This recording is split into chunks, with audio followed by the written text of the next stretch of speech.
Alam mo, hindi ka naman talaga pangit, matipid ka lang. At tamad ka din, hulaan ko hindi ka nag-workout. O kahit magpapawis man lang. At masyado ka nagtitipid sa mga skincare products na magpapaganda naman sa itsura mo. Pero huwag ka mag-alala sa gastos kasi nandito na ang skincare na affordable skincare product na available dito sa Taiwan. Kompleto nga sila dito guys, from serums to lip care, pati na rin mga soap and sunscreen ay kompleto na dito kay S-Skincare. Isa nga sa mga personal favorite ko ay itong Glutatawas. Bukod sa 10 times whitening, meron na rin siyang deodorant. At dahil nga meron tong niacinamide, sobrang laki nang naitulong nito sa mga tigyawat ko sa likod. Kaya kung meron ka rin mga bakni, talagang sobrang laking maitutulong nito sa'yo. Gustong gusto ko nga din yung amoy nito, talagang amoy baby lang. Dahil nga may moisturizer na rin to, hindi siya nakakairita ng balat at nakaka-dry. Bukod sa katawan, pwede rin siyang sabon sa muka. Wag nyo nga kakalimutan na mag-moisturizer sa muka.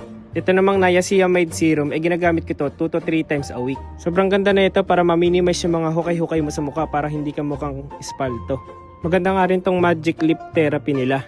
Sakto yung kulay nito, pwede rin sa lalaki. Tapos meron din tong vitamin E, saktong-sakto yan, pampalambot ng labi. Lahat nga ng product na yan guys, available kay Sir Louie Kismundo.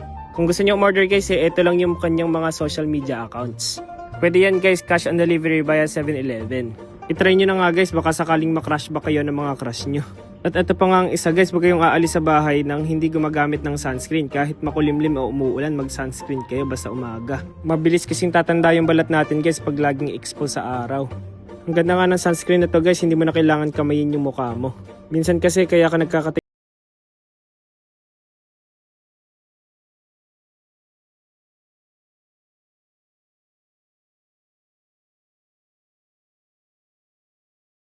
itsura nyo, magpaganda kayo o magpapogi kayo. Sa panahon kasi natin ngayon, hindi na sapat yung mabait ka lang.